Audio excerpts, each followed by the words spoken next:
Welcome, ladies and gentlemen, to another edition of First 5 p.m. Look at this. We got a new camera angle showing all the great sides of me, apparently. I don't know. It's not, wasn't my call. I sit down and talk here. But we got a fun episode today. We're joined by WFRV executive news producer, Sam Ellison. Sam. Hello. Great to be back on the show back. you here. I know you got the 6 p.m. coming up in just a little bit.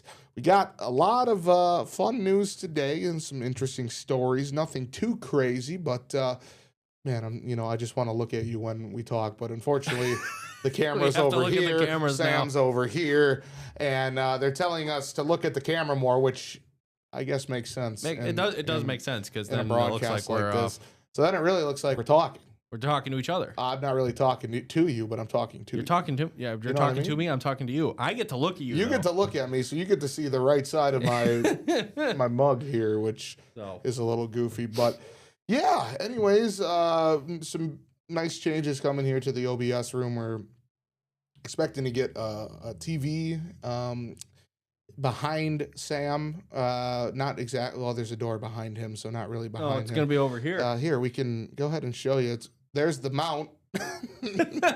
So, good things are coming to the OBS room. Some upgrades to make things look a little more professional. And, I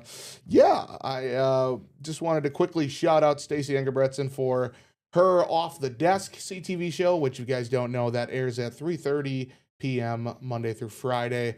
I make a regular appearance on there as the digital dude, or whatever you want to call whatever me. they call you on that show. I think technically I'm the first 5 p.m. host as my what do you call that? As your title? Yeah, sure. A title. But yeah, we got some good stuff going on today. Paul Stino, we'll start off with the captain himself. Paul is down in Oshkosh today, Sam. Is that correct? That is correct. He's kind of giving us a twofer, as our assignment manager would like to say. Yeah. He just got done with UW Oshkosh doing like a listening session on like how they're facing some sort of deficit. Not that they are not facing the deficit. They are. I mean, yes, they are. But like they're talking about, it's like, how can we stay relevant in the Fox Valley and keep higher education in the Fox Valley? By getting a 100-year-old pennant. That solves everything.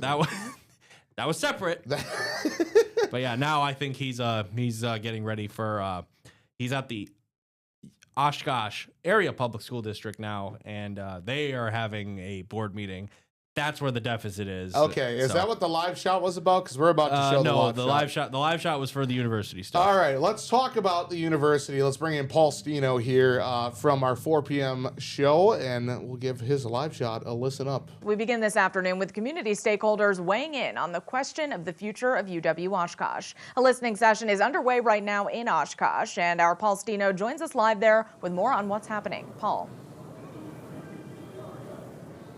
Yeah, Caitlin, this is basically one of two opportunities that community members will have to come out, be able to directly talk to University of Wisconsin Oshkosh officials and tell them what they would like to see as far as the future of the university. The university officials are in the process of coming up with their new strategic plan. Basically, a strategic plan is a roadmap for where the university is going. It lays out its goals and the steps university officials plan to take to accomplish these goals. It also lays out the university's priorities and attempts to answer the question of how the university can remain distinctive and relevant through all the changes that are happening in public education.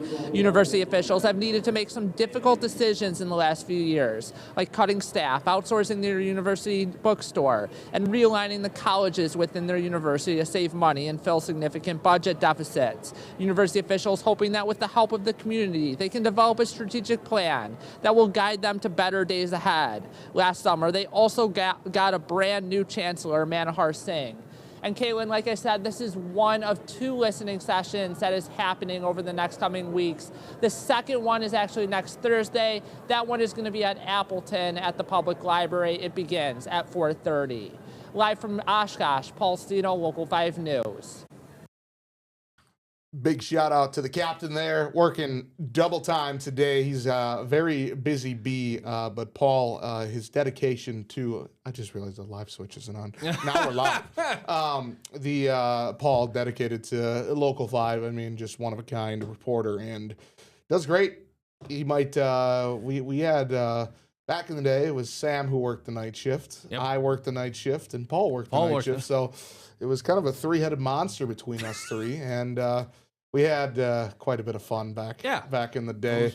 Paul would come, Paul, he likes to tell the story, doesn't always keep the story in the time constraints that Sam likes to provide him, so he's always asking for 3 minutes. Can I do 2 minutes?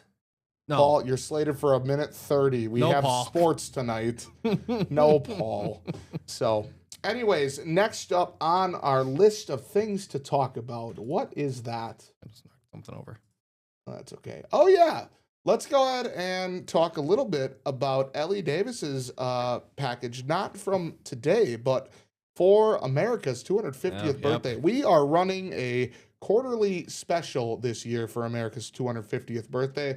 Sam, you want to tell us a little bit about what that is and kind of just what the stories are going to be looking like and what to expect coming towards the end of quarter one? Yeah, so basically for America turning 250 years this July 4th, we are running special stories weekly about just like America and American things per se.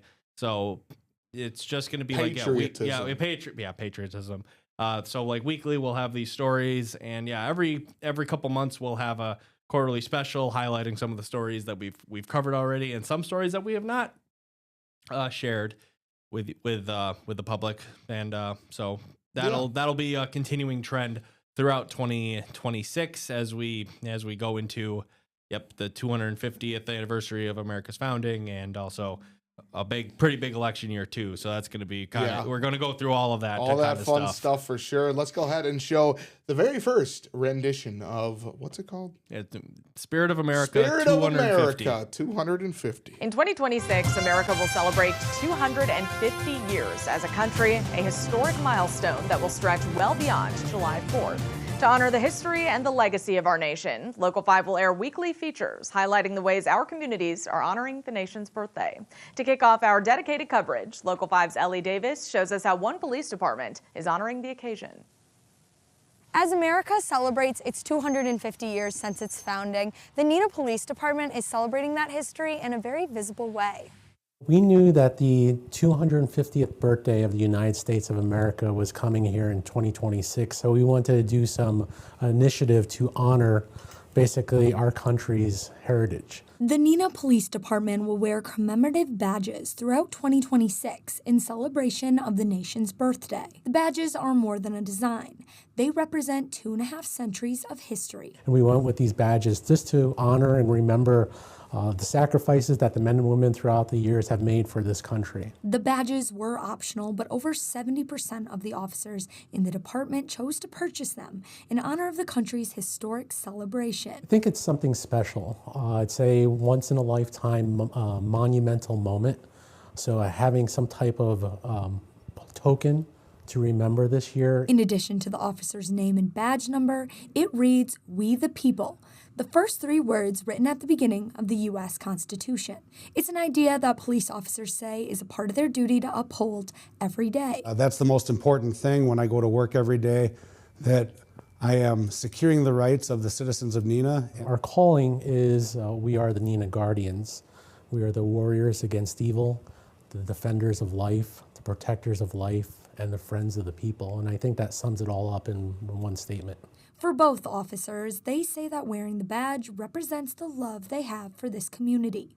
I feel very privileged to live in this country, and even more so to live here in the Fox Valley, and more specifically in the city of Neenah, where the community is so supportive of law enforcement. As America celebrates the nation's historic birthday, officers in our community say they will wear the new badge with pride. It's truly an honor being a servant here in the Neenah Police Department. It's an honor to pin this badge on each and every day and come to work for this amazing community. In Neenah, Ellie Davis, Local 5 News. Local 5 will continue to feature local reports celebrating the 250th anniversary of the U.S. every Wednesday. In 2026... It's where. All right. We're back. We are back, but unfortunately, we're headed to our first commercial break. Thank you, Sam, for joining us so far.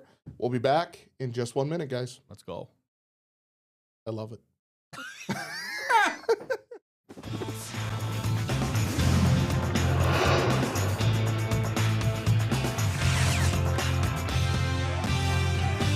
Welcome back to Local 5's first 5 p.m. here on WFRV Plus. I am your host, Indiana Shills, joined once again by Sam Ellison. Hello. Daniel. Hello. Daniel's story today, he was working on covering an event about the Green Bay Packers. Obviously, they do so much in the community. Today, they held a leadership event for local middle schoolers. Let's go ahead and take a look at what Daniel was able to find out. Keeping it local tonight, the Packers brought students from across Wisconsin to the Resch Expo Center today for a leadership event designed to inspire the next generation. Local 5's Daniel Schuster was there, and he has more. We have just about 1,000 students and chaperones here from throughout the state of Wisconsin for the Green Bay Packers Empower.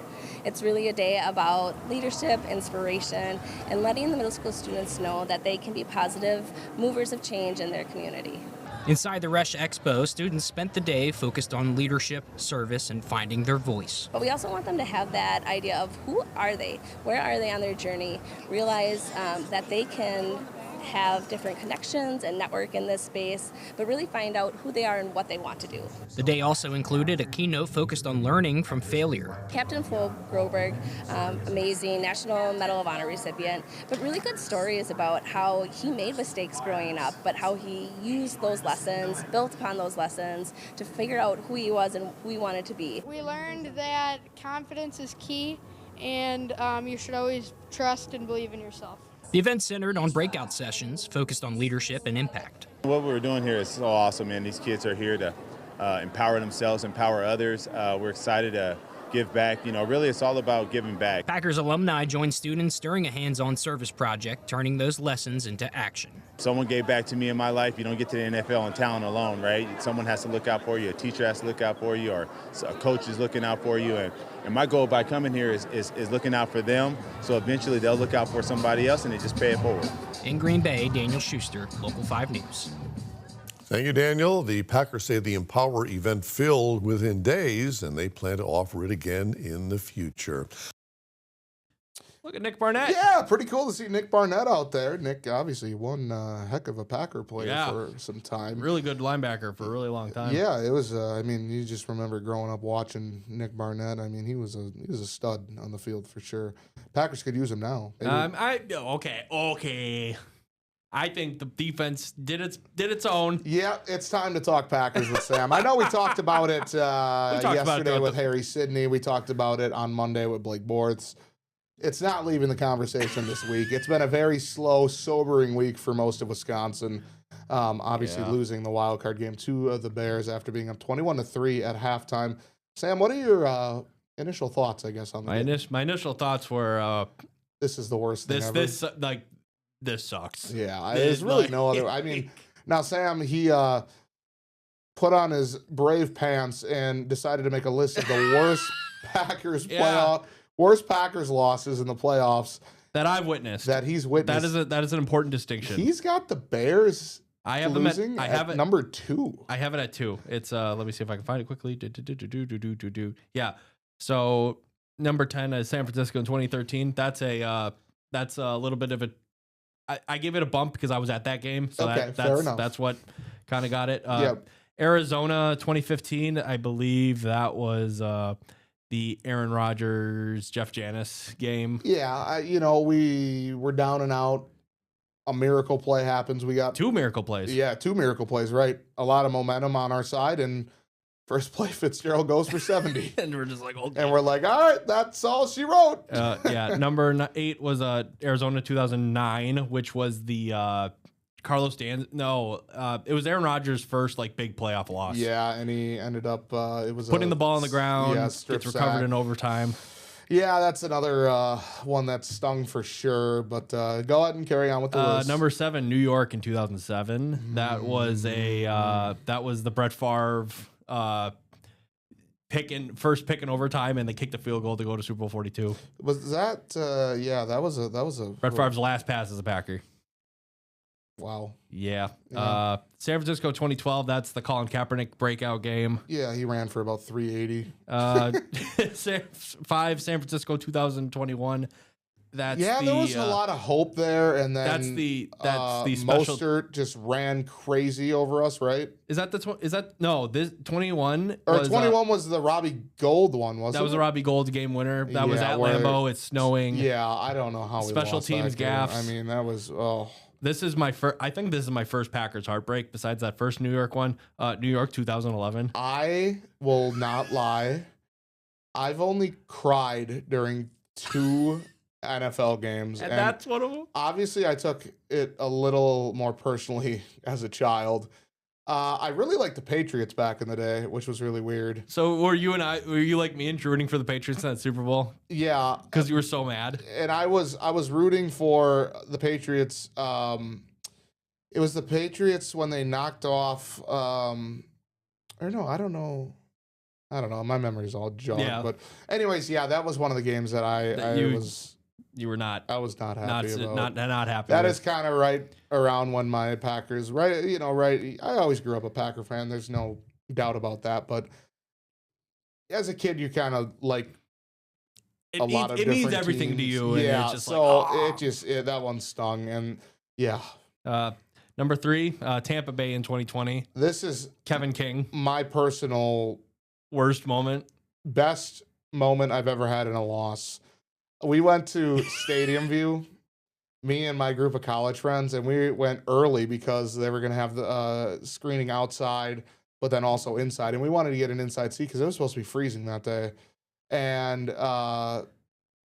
we kind of wanted to be part of the element. We were like, nope, we're going outside. We're going to go stand outside. So we're watching the game on this big screen with just a ton of people. Yeah. And then a good group of like me and my friends. And obviously Stadium View is really close to Lambeau. And there's a TV delay. So you're seeing fireworks go off. And that first MVS touchdown, that deep bomb. We're all like, I mean, beer was flying in the air. I mean, it was so much fun. And I just remember the way the game ended. Lazard got held. And obviously me being a huge Allen Lazard fan when he was on the Packers. Jared and I, my best friend, we sat there and it didn't say anything for about 20 minutes. Him and I just sat there and stared at the screen. We were just that heartbroken. Yeah, that was. I mean, people were throwing beers at the screen like it was Stadium like View it's their fault. Yeah, it was. Oh, it was bad. It was so much fun until we lost. I was working overnights during that game, and I was sleep deprived and tired and super irritated going into work. I was like, oh, come on. Yeah. And then Chicago this year, Chicago 2025. Yeah, I'm putting it at 2 simply by who it is and the manner at which we lost, which is, yes, you're blowing an 18-point lead. Yeah, that sucks. To me, this one didn't hurt nearly as bad because I didn't think we had a legit chance to win the Super Bowl. I think if they win that game, they lose to Seattle regardless. Yeah, but same. It's still the Bears. You're up 21-3. You're in control. The Bears make adjustments. You don't make any adjustments, and we got flat out embarrassed in the second half, and it was just kind of left you stunned. I was super happy Matthew Golden finally got a involved. touchdown. I mean, oh my God. Wow, it's a shocker that when you throw the ball to your first round pick, he does something. Crazy So concept. I was just, it also went all wrong because as soon as Matthew Golden scored a touchdown, somebody actually crashed or backed into one of my friend's cars. No. So they were outside dealing with police while the collapse was happening, and it's the worst. It just all went downhill and it unraveled for us. And I think you know what number 1 is. Yeah, I don't think there's a Packer fan that was alive for that game that doesn't put that at their number 1. 2014 Seattle. The Brandon Bostic botched onside kick was just a pit in my stomach. Everybody was making Super Bowl plans. I mean, we were done, like 4 minutes left in the game. We had a party set. It was unfathomable that we lost that game. And it would have been Patriots Packers. And it would have been Patriots Packers. Brady Rodgers. It would have been storybook. It would have been beautiful. But no. Wisconsin sports heartbreak continues. If you look at It's kind of laughable. You know, a lot of other states think they have it rough sometimes. Wisconsin gets put through it quite a bit. I mean, the Badgers lose in the national championship. The Badgers lose Big Ten championship with a chance to go to the college. It's not like it's like regular losses. It's these heartbreakers, spine-chilling, the worst imaginable pain you can have as a sports fan. Pete Alonso. And you're talking to a guy that's Pete Alonso's loves Pete Alonso, one of his biggest fans. I mean, I love the Mets, and now he's on the flipping Baltimore Orioles. But I was scared to come into work next day because I knew everybody was going to yell at me, and I was rooting for the Brewers. I said, "Why couldn't it have been Nimmo or Lindor? Like, why did that have to be Pete Alonso?" And I still get crap for it. You were going to get it because it was the Mets. Yeah, that's the problem. 100%. That series was doomed either way. It's either haha we beat you or I hate you so much. Or haha they. Yeah. So it just the sports world of Wisconsin. You know, I love them, but I hate them. There's a very good quote that people say that are Wisconsin sports fans. No wonder they drink so much. Well. Now you have it. Now we have it. We're going to head to our final commercial break. Sam's going to have to depart, unfortunately. He's got to go catch the 6 p.m. show.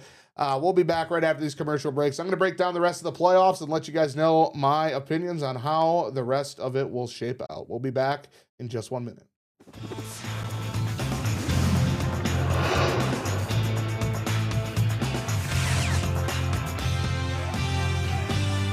Welcome back to Local 5's first 5 p.m. here on WFRB Plus. I'm your host, Indiana Shills. Just me to finish out the show here. Let's see, is this set up correctly? It is. Perfect. So, Pro Football Sports Network, they have a pretty good website for playoff predictions and stuff like that. Now, the first thing we're going to do is, obviously, those wild card round games are already locked in. We're going to hit simulate. We're going to see where they think which team is going to win it, and then I'll give you my predictions on how I see this weekend shaping out and the remainder of the playoffs. So right now they got Bills and Rams, and honestly, that's not too far from something I think that we could see. So let's reset it here. We'll go ahead and quickly run through who won these games. The Eagles did not win. There we go.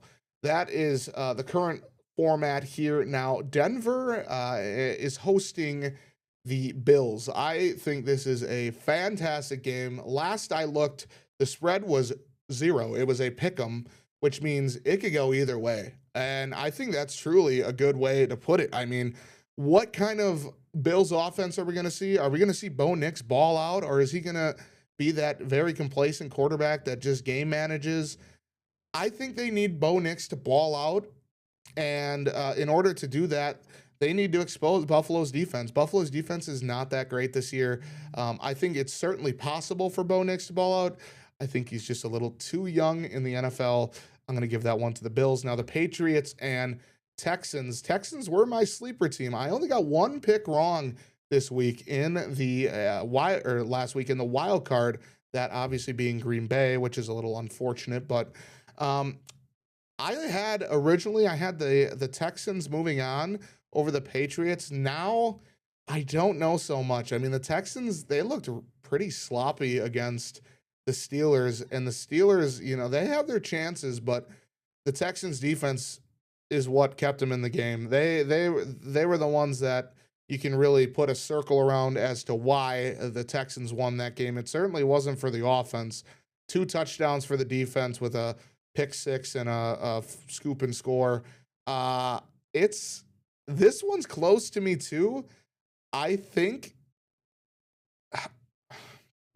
it's hard for me to pick, but I'm going to go ahead and take the 2 seed in this one. We're going to switch our pick. We're going to go to the Patriots. I think the Patriots are just a little too well coached right now by Vrabel. Things are clicking for Drake May and all of his players, all of his teammates. Give me the Patriots in this one. As for the Seattle and San Fran, I like San Francisco. I don't know what it is. I think San Fran's going to be out for vengeance. I think Sam Darnold's a great quarterback. I mean, his career started off as a bust. He found a home in Minneapolis, in Minnesota, and then he moves on to Seattle, and he continues to thrive. However, it's tough to beat the 49ers, even as banged up as they are, Shanahan finds a way, and you heard it from Harry Sidney. He finds a way to win these games despite all the injuries. I mean, San Fran is probably the most beat up team in the NFL, right there with the Packers. They have so many star players. George Kittle just came out with a torn Achilles, so he is out for this postseason.